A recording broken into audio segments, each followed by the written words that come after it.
Pour souligner le 75e anniversaire du droit de vote des femmes au Québec, la Chambre de commerce et d'industrie de Rouyn-Noranda, avec TVC9, vous présente le portrait de deux femmes d'affaires qui sont en action à Rouyn-Noranda. Ce soir, Mélanie Roy pour Équipement Rivard et Sylvie Brousseau du service scolaire Rouyn-Noranda. Bonne écoute! Alors, bonjour, nous sommes avec Mélanie Roy de chez Équipement Rivard. Bonjour Mélanie. Bonjour.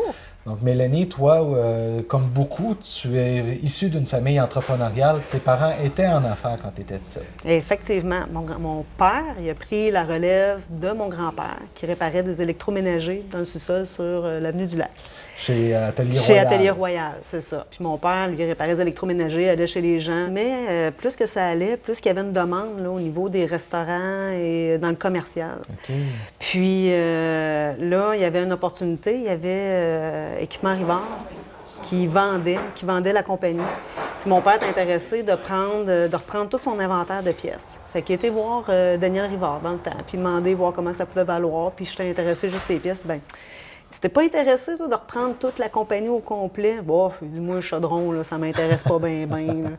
Fait que ma mère est en arrière, elle dit, moi, ça m'intéresse, les chaudrons, ça m'intéresse de vendre de la vaisselle. Fait que ma mère et mon père, ils ont décidé, bien, finalement, ça vaudrait peut-être la peine. Là, on essaierait ça. Ça nous ferait une autre branche. Puis on a la place pour mettre un petit showroom, mettre des tablettes, mettre des accessoires un peu. Ma mère a dit, mais moi, je vais m'occuper du comptoir. Puis toi, bien, elle dit, continue dans le service. À ce moment-là, toi, tu étais adolescente, hein, c'est ça? Moi, j'étais adolescente. J'étais, même avant tout ça, mes parents, avant de faire le choix d'acheter Équipement Rivard, mes parents nous ont assis, moi et mon frère, à la table, puis ils disaient, est-ce que ça vous tente de reprendre la relève de la compagnie? Parce que là, on est en train de regarder pour acheter un Équipement Rivard, puis on est en train de vouloir peut-être faire des acquisitions. Mais il dit, ça vous intéresse pas, là, on se lancera peut-être pas là-dedans. Là. Fait que si ça vous intéresse de reprendre la relève, bien là, il dit, ça serait peut-être un point dans la balance qui fait qu'on achèterait probablement la compagnie. Fait que, écoute, j'étais au secondaire dans ce temps-là. Fait que je trouvais ça de bonheur un peu pour mon plan de carrière. Mais bon, moi, oui, ça m'intéresse. Tu sais, je me voyais, ma mère était plus en comptabilité, elle, dans l'entreprise. Mon père, il était plus au niveau technicien puis service à clientèle. Fait que moi, je me voyais reprendre le rôle de ma mère dans la comptabilité. Mon frère voyait plus au niveau technicien. Fait que mon frère a fait ses études en réfrigération commerciale. Puis moi, j'ai fait mes études en technique administrative ici au cégep de l'Abitibi-Témiscamingue, à Rouyn-Noranda. C'est là que tu as commencé vraiment à t'intégrer à l'entreprise parce que tu as pu tester tes connaissances acquises à l'école au courant de l'été ici. Oui, bien c'est ça. Ma mère, dans ma première année au cégep, on avait une couple de cours de base en comptabilité. Puis ma mère a dit, bien Mélanie, elle dit, ça te tenterait, je prendrais mon été off. Fait que tu pourrais prendre la relève en attendant, tu sais. Je dis, OK, ça m'intéresse, une petite job d'été. Fait que, puis elle dit, je suis pas bien loin, s'il y a quelque chose, je vais pouvoir t'aider. Fait que, moi, je commence l'été, c'est le fun, tout est nouveau. Mais là, à un moment donné, les journées suivent, le téléphone sonne, c'est pas pour moi. Le client, il rentre, c'est pas pour moi. Ça bougeait pas assez pour toi. Ah, Colin, rentrer de la paperasse, là, à longueur de journée, c'était tout le temps la même affaire. Les fournisseurs, les comptes clients, le dépôt, ça bougeait pas assez. Je me suis rendu compte que je n'étais pas à ma place. À la fin de l'été, j'ai dit, OK, regarde, moi, je vais continuer ma technique administrative parce que je trouvais que c'était quand même assez large comme possibilité de carrière quand même. Fait que je dis, regarde, même si la comptabilité, c'est pas mon dada, mais il y a plein d'autres choses en technique administrative qui est intéressante. Fait que je vais continuer ça quand même. Mais j'avais déjà avisé mes parents, je pensais pas que je vais prendre le relève en comptabilité. Ça ne m'intéresse pas pantoute. Fait que mon père était assis, il dit, dans ce cas-là, il dit, je te vois pas bien, il dit, je te vois pas bien à d'autres plages. Bon, c'est correct. Je dis, moi, c'est pas grave, je vais continuer, puis on verra où ça va mener. Fait qu'ensuite de ça, j'ai fini ma technique. Puis j'ai été faire une immersion en anglais 5 semaines en Ontario parce que c'était quelque chose que je trouvais que c'était important d'avoir en carrière. Peu importe où c'est que tu vas, on est proche des lignes d'Ontario, beaucoup de fournisseurs, beaucoup de clients en anglais. Fait que je trouvais que c'était un atout, puis j'avais pas ce côté-là. Puis en revenant, j'ai commencé à faire mes CV, puis à les amener un peu partout. Fait que mon père et ma mère m'assit un soir. Fait que là, il dit, Mélanie, il dit, on aurait peut-être une opportunité pour toi. Bon, c'est quoi? Il dit, on a un vendeur qui fait la réception de marchandises aussi, puis la service au comptoir, puis Tu sais, là, comme c'est là, on voudrait patcher, ça t'intéresse-tu de prendre ce poste-là? Ben, jouer. Regarde, tant qu'il n'y a rien à faire, pareil. Fait que je vais l'essayer. Fait que je commence à recevoir la marchandise, vendre au comptoir. Hey, ça, c'était dans mes cordes. Ça, j'aimais ça. Les clients, ils venaient, là, on parlait ensemble, je pouvais les conseiller. Il y a des trucks qui arrivaient, je recevais les palettes. Là, C'était plus dans tes cordes, ça bougeait. Ça bougeait pas mal plus, la comptabilité. À un moment donné, on a déménagé ici, au 936 Avenue La Rivière. La compagnie grossissait, mais à un moment donné, il manquait de place. Puis il manquait de ressources aussi pour s'occuper de tout, là. Bien, c'est ça. Tu sais, à un moment donné, mon père il est venu me voir. Il dit peut-être ça ferait du bien, peut-être quelqu'un d'autre dans l'entrepôt qui pourrait t'aider. Tu pourrais venir plus au service à la clientèle. Fait que je me suis envenue plus au comptoir, continuer à traîner le gars dans l'entrepôt. Fait que là, j'ai commencé à faire du service à la clientèle au comptoir en avant. Tu as appris tranquillement, de ton point de vue, à gérer la croissance de l'entreprise. Bien, oui, dans les dernières années, on a vécu beaucoup de croissance. Puis c'est qu'est-ce qui est le fun aussi avec mon père. À mes côtés, bien là, on était capable de... Il était plus là pour m'aider aussi. Je voyais tout ce qu'une entreprise pouvait passer. Oui, des fois, on gère beaucoup de croissance. Des fois, on gère aussi de la décroissance. Oui. C'est aussi difficile, des fois, un que l'autre. C'est sûr que quand tu gères de la croissance, bien là, au niveau capital humain, c'est plus le fun. Tu sais, t'engages, puis les résultats sont plus là. C'est plus de liquidité que tu manques. Mais quand tu gères de la décroissance, qu'est-ce qui est plus plate? C'est que tu es obligé d'enlever du capital humain, puis là, tu es obligé de rencontrer ton monde, de licencier. Mais, tu sais, mon père était toujours avec moi, puis il m'a aidé beaucoup là-dedans, là, à pouvoir gérer tout ça. Puis qu'est-ce qu'il faut faire aussi, là, quand on voit que le chiffre d'affaires monte, puis on a besoin de liquidité, me laisser aller pour aller chercher du financement. Oui, c'était comment travailler avec sa famille à ce moment-là? Bien, c'est sûr que, tu sais, faire de la relève, c'est être la relève dans l'entreprise. C'est sûr que tu as des beaux côtés, mais des fois, c'est plus difficile. Bien là, tu sais, ils ont leur manière de faire. Toi, tu arrives avec tes nouvelles idées. Les autres sont plus là pour tirer le bille. Toi, tu veux investir. Fait que, tu sais, c'est sûr qu'à ce niveau-là, on avait... tu sais, on était chanceux parce que des fois, la relève d'une entreprise, ça peut impacter une famille. Oui. Nous, on est chanceux parce que malgré tout ce qui a passé, on est rendu, on a quand même gardé ce noyau-là. Après toutes les années, on a la chance de pouvoir avoir des belles réunions de famille avec les enfants, puis les neveux, les nièces, puis c'est quelque chose qu'on peut être fier. À un moment donné, il est venu le temps de voir si tu prenais la relève de l'entreprise. Effectivement. La relève, là, on avait... c'est difficile parce que, comme je te disais tantôt, on a comme les anciennes idées, on a l'ancienne manière de faire, l'expérience. Puis moi, j'arrive avec mes idées, puis je vois ça peut-être un peu différemment. On a mon père qui était là, puis que lui, il avait ses craintes. Moi aussi, j'avais mes craintes, puis on se demandait comment on allait en arriver sans avoir vraiment à ce que ça... avoir le minimum d'impact possible. Oui. Donc, on a fait affaire avec la firme Daniel Derry. Oui. Fait qu'on a eu Daniel puis José qui est venu nous aider là-dedans à faire tout le processus avec nous autres.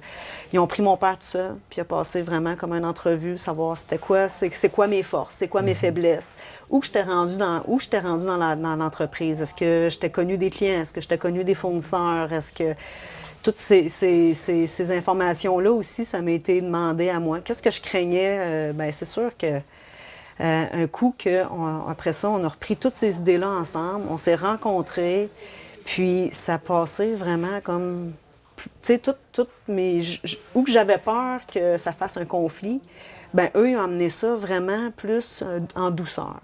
Fait que ça l'a aidé à avoir plus clair là-dedans. Oui. Puis en même temps, me faire ouvrir les yeux que, ben c'est vrai, ce côté-là, je l'ai moins un peu. C'est vrai, il va falloir que je travaille là-dessus. Fait il manquait d'organigramme, il manquait de la formation pour passer des entrevues. Le même côté, mon père, pour lui, une fille là, qui reprend la compagnie, ouf! Une fille en affaires, là, c'est pas sûr. C'est pas évident. Puis, tu sais, Mélanie, t'as pas de réseau de contact.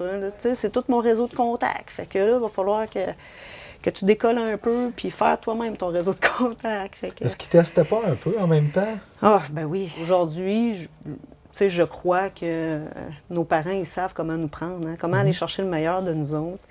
Fait que j'ai l'impression vraiment que mon père, il me poussait comme ça. Bah, t'es pas capable.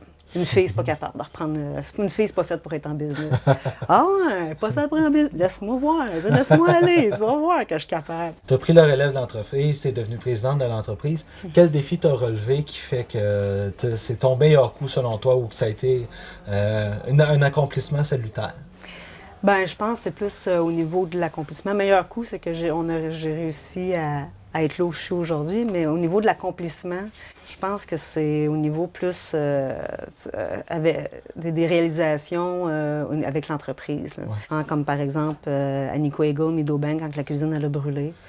La cuisine a brûlé, genre, le mercredi. Le jeudi soir, j'ai eu un appel avec le client qui était au bout de la ligne au téléphone, puis j'étais au restaurant, puis Mélanie, j'ai besoin de ça, puis ça, puis ça, puis ça presse, j'ai besoin de ça pour vendredi. T'as peu, là, vendredi, c'est demain, ça?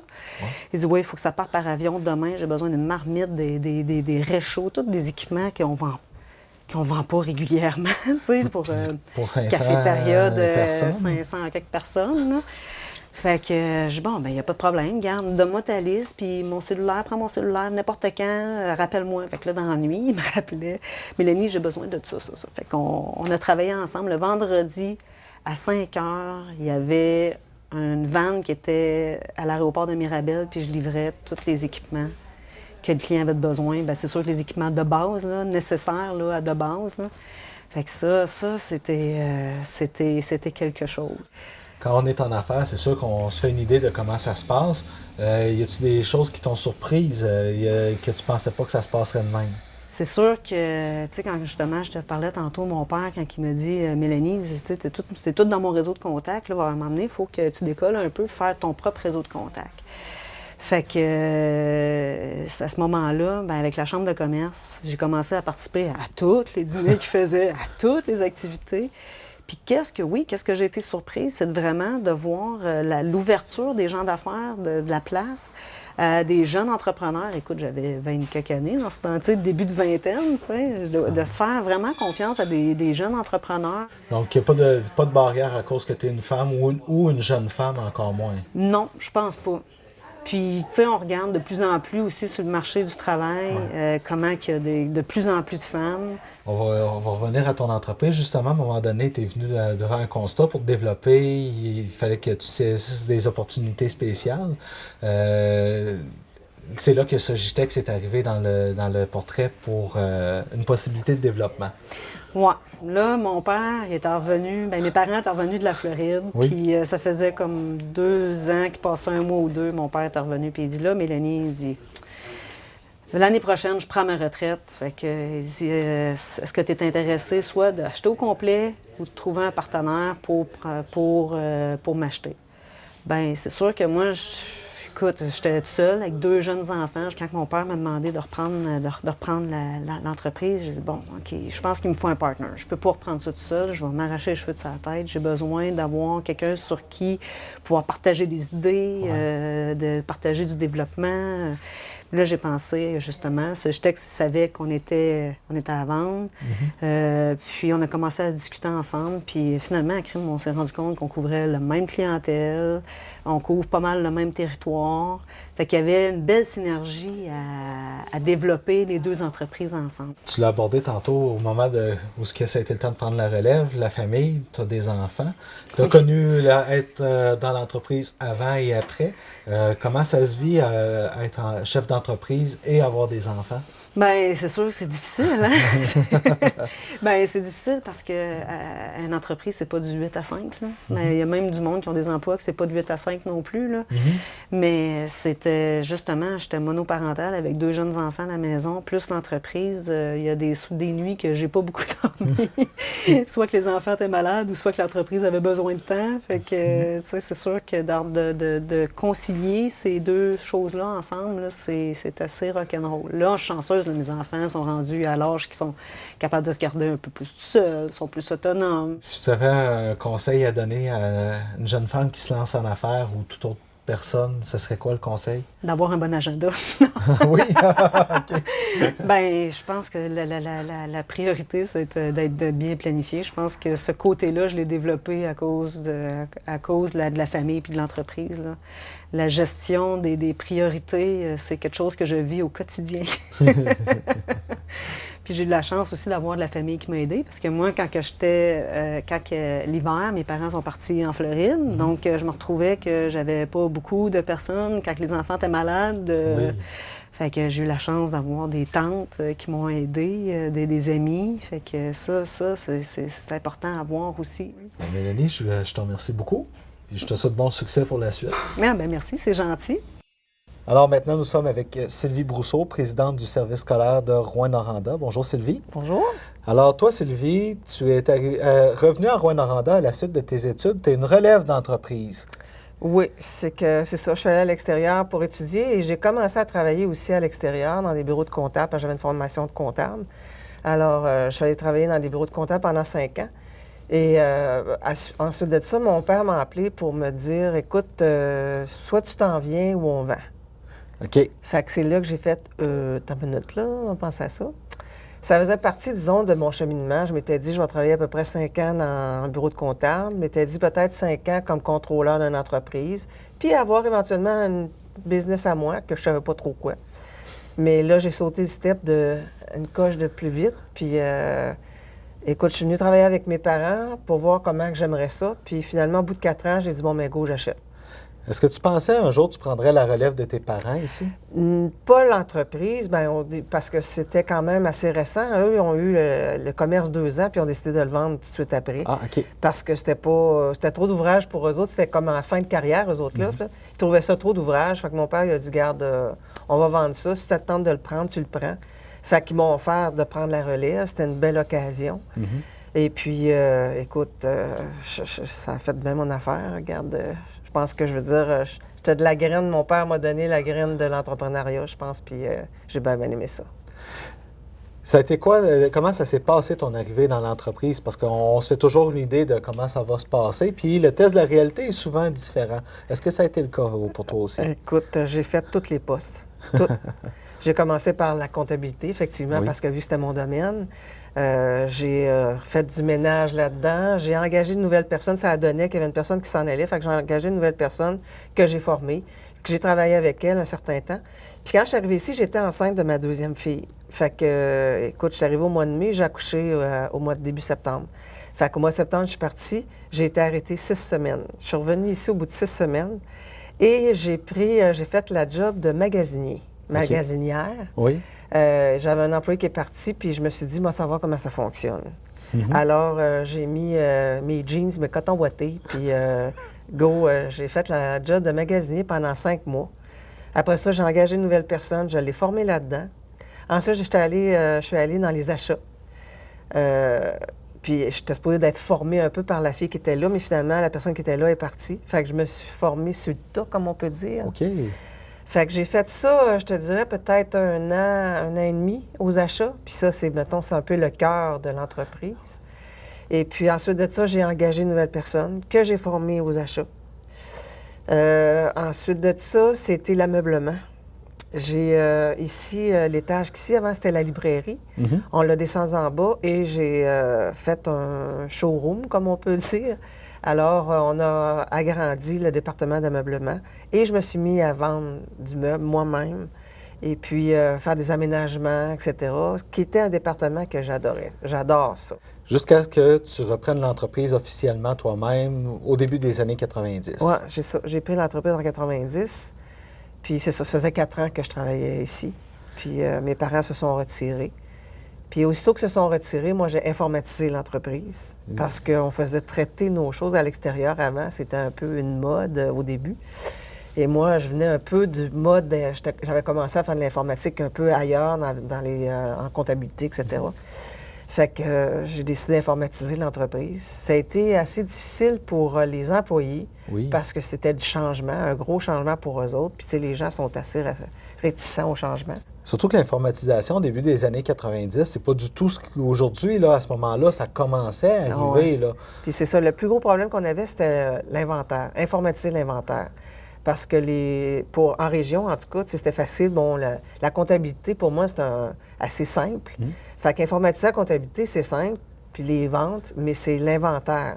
Chacun a ses caractéristiques particulières, dépendamment de toutes sortes d'entreprises. Fait que c'était comme... ça, c'était le département qui était plus difficile à avoir ce qu'il fallait. Une autre étape qui est moins évidente, c'est de passer d'employé à patron, parce que tu étais un peu une employée aussi à ce moment-là. Oui, c'est ça. Ça, c'est notre marge. Comment ça s'est passé pour toi? Je te dirais que c'était un peu difficile, puis je pense que ma relève actuellement a connu la même affaire. C'est qu'au début, tu sais, tu rentres ici, même si j'étais avec mes parents comme un peu patron, j'avais quand même l'image de l'employé en même temps. Fait que, tu sais, t'es plus ami, friendly avec les employés, c'est plus facile, sympathique et on peut se jaser de toutes sortes de choses. Mais du moment que tu mets le veston de patron, là, c'est différent. Il se fait une petite barrière entre les deux. Les gens sont moins à l'aise. Puis, veux pas, il faut la mettre, la barrière, parce que t'as pas le choix. Ça a été quoi tes autres défis quand tu as commencé à être entrepreneur? Eh mon Dieu. Je te dirais, mon plus gros défi, c'est ça, c'était la gestion de personnel. Oui. C'est pas ma force, je dirais. C'est pas évident, surtout aujourd'hui, mais de toute façon, je pense que peu importe le temps, c'était un de mes plus gros défis, la gestion de personnel. Et puis, écoute, c'est sûr que quand j'ai commencé en 90 à être patron, les employés étaient habitués d'avoir 3 personnes qui s'occupaient d'eux. Du jour au lendemain, il y en avait juste une, qui était moi. Fait qu'il y a eu une adaptation à se faire entre les employés et moi, parce que là, il fallait que je porte plus d'attention à eux, chose que je faisais pas. Fait qu'il y a eu une petite friction. J'ai eu à l'époque, justement, une demande de syndicat. J'ai acheté, je suis devenue toute seule. L'informatisation qui a été, vraiment quelque chose de spécial pour les employés qui ont eu de la difficulté à s'intégrer là-dedans. Fait que là, il y a eu justement une demande de syndicat à ce moment-là. Ça s'est tout fait dans la même année. Je te dirais que c'était vraiment bienvenu comme chef d'entreprise. Je vais te dire que c'était une petite claque, une grosse claque. Une grosse école. Ah, c'était une grosse école. Très difficile. On s'en est sorti. Le syndicat s'est retiré complètement. Mais j'ai appris. Parce que dans toutes ces choses-là, il faut apprendre le pourquoi que les gens font ça. Il y a un malaise. Fait qu'il faut en prendre la graine, je te dirais. C'est ce que j'ai fait. Puis justement, d'être plus à l'écoute aussi des gens. Puis je m'en suis bien sortie finalement, là, mais ça a été assez difficile. Un autre des défis aussi à l'époque, ça a été ta conciliation famille-travail, parce que tu gérais une entreprise seule qui est en croissance, mais tu en as parlé tantôt, tu avais tes 2 filles avec toi qui t'occupaient aussi. C'est ça. Parce que quand je suis arrivée ici, j'avais un bébé de 2 ans et j'étais enceinte de l'autre. Ils ont 2 ans pile de différence. Puis comme je disais, j'ai arrêté juste 6 semaines à ma deuxième. Et puis les 10 premières années, je travaillais 50, 60 heures par semaine facile. Je couchais les enfants à 8 heures, je revenais travailler ici jusqu'à 2 heures, 3 heures, des fois c'était 4 heures du matin. Fait que, mais je revenais ici, je suis pas une lève-tôt, j'étais une fille de nuit. Fait que j'avais réussi vers 9h15 le matin. Les employés disaient, bon, à travailler tard. Tout le monde avait son petit tas le matin quand il arrivait parce que j'avais travaillé tard. Effectivement, c'est assez difficile. Ça se fait, écoute, concilier travail-famille, ça se fait. Mais tu es un peu un superwoman, je te dirais, parce que tu veux tout faire, bien faire. Tu veux pas que tes enfants manquent de rien. Tu veux qu'ils mangent bien, donc tu veux faire les repas. Tu veux que ta job elle soit top-notch. Tu veux performer dans ta job. C'est assez spécial. C'est superwoman pas mal. Mais faut que tu aimes ça. Et puis le fait d'être en région, je dirais que c'est un gros avantage. J'aurais pas pu faire ça, vivre à Montréal, je te dirais, parce que... Là, exemple, j'allais mener les enfants au cours de piscine à 4 heures. Je partais d'ici, j'allais les mener au cours de piscine, je revenais. Cours de musique, je faisais la même chose. Ou revenir travailler le soir à 8 heures. Tu peux pas faire ça dans des grands centres. Non. Fait que l'avantage, qualité de vie, le fait d'être en région te permet de faire quelque chose comme ça. Au fil du temps, ça fait longtemps que tu es dans le commerce de détail, tu as fait grossir ton entreprise. À quel point ce milieu-là a changé? A évolué? Écoute, évoluer. C'est sûr que là, aujourd'hui, au début, je me trouvais la petite jeune qui arrive dans le domaine. Il a fallu, je te dirais, la femme faire un peu plus sa place à l'époque. Quoique moi, j'avais pas de misère avec ça. Ça, c'est un avantage. Je venais d'un bureau de comptable qu'à l'époque, c'était majoritairement, 80 c'était des hommes, 20 des femmes. Okay. Aujourd'hui, c'est complètement l'inverse. Oui, hein? Oh oui. Fait que je venais déjà d'un milieu d'hommes. Fait que là, dans l'entreprise, c'était aussi un milieu d'hommes. J'ai pas une misère là-dedans, mais il faut faire sa place. C'est pas personne qui va faire pour toi, il faut que tu apprennes. Fait que tu joues du coude s'il faut, mais il faut que tu fasses ton chemin. Mais moi, j'ai pas eu de difficulté là-dedans à prendre ma place, je te dirais, là. Mais aujourd'hui, c'est ça, il y a beaucoup plus de femmes sur le domaine professionnel, je dirais. En entreprise, il n'y en a pas tellement encore. Je pense que les femmes ont un petit peu peur d'être justement des superwomen, dans le sens qu'ils ont tellement, ils ont peur, je pense, de négliger les enfants, la famille, la qualité de vie. Je pense que c'est une grosse crainte pour eux. C'est peut-être ça qui fait qu'ils ont plus de difficultés à dire, bon, bien, je m'embarque là-dedans comme entrepreneur. Mm-hmm. Mais je pense que ça change. La génération change, justement, qualité de vie, tout. Fait que c'est pas... sont moins work alcooliques, disons. Ils arrangent ça beaucoup plus... peut-être que c'est nous autres qui étaient un peu trop fous. Puis eux autres sont beaucoup plus raisonnables là-dessus. Puis ça change, je pense que c'est pour le mieux, probablement, là. Qu'est-ce que tu as fait pour rester à l'affût puis développer ton entreprise à ce point-là? Bien, je pense que c'est une question, justement, quand tu es passionné, tu as l'intérêt. Oui. Fait que tu essaies de tout ce qui bouge, tu t'informes. C'est comme tu vas dans des rencontres, des colloques où, moi, je disais, le plus d'informations que j'ai, je pense, c'est quand dans les 5 à 7, que là, j'allais me prendre un verre avec les mentors que, tu sais, que ça faisait des années qu'ils étaient dans le domaine, d'aller lui soutirer toutes les informations que, tu sais, là, moi, là, j'en mangeais de ça. Là. Fait que c'est pour moi de l'expérience que j'allais chercher pour moi. Puis, en même temps, d'être à l'affût de toutes sortes de choses. Justement, c'est une question de passion. Quand tu aimes quelque chose, tu t'intéresses à tout. Tout ce qui sort, tu fais « Ah! » Tu sais, tu te sors une idée, puis c'est comme mes employés ici, ils me disent... parce que moi, quand je prends ma douche le matin, je me ferme les 2 yeux, puis là, je pars. Mes idées partent le matin, les 2 yeux fermés. Assez que je sais pas si je me suis fait 2 shampoings ou 3 shampoings. Je suis trop perdue. Puis là, j'arrive au magasin, puis là, je dis, on devrait faire telle affaire. Là, ils me disent, tu as dû passer ça dans ta douche. Arrête de prendre ta douche, tu as trop d'idées. C'est vraiment mon endroit là, de réflexion quand je rentre dans ma douche, puis là, ça mijote. Si tu avais un conseil à lancer à des jeunes femmes en affaires ou toute autre personne, parce que ça peut être pour n'importe qui, ce serait quoi ton conseil à toi? Eh mon Dieu, un conseil. Attends-toi à faire beaucoup d'heures. Parce que je pense que dans n'importe quoi que tu entreprends, il faut que tu aimes ça. La première chose, il faut que tu aimes ça. Il faut que tu en manges. Mais quand tu en manges, ça ne te dérange pas de mettre des heures dedans. Fait qu'il faut qu'ils s'attendent à mettre des heures. S'ils ne font pas ça, ça va être beaucoup plus difficile de réussir. Fait qu'il faut qu'ils s'attendent à mettre beaucoup d'heures, mais ça vaut la peine. Tu vas arriver à quelque chose. Mais si même ça n'arrive pas, ça ne veut pas dire que si tu t'enfarges, comme on dit, tu peux t'essayer dans d'autres choses. Il y en a plein d'entrepreneurs et des gens d'affaires qui se sont enfargés, ils ont recommencé, puis qu'aujourd'hui, ça fonctionne très bien. Fait qu'il ne faut pas avoir peur de s'enfarger, comme on dit. Merci beaucoup, Sylvie. Ça m'a fait plaisir. En espérant que vous avez apprécié ces portraits de femmes d'affaires de Rouyn-Noranda, la semaine prochaine, ce sera notre dernière émission. Nous vous présentons 2 femmes d'influence qui sont des beaux exemples d'intrapreneurship. Madame Huguette Lemay, nouvelle directrice générale à la ville de Rouyn-Noranda, et Martine Dion de la ressourcerie Bernard Hamel. À la semaine prochaine.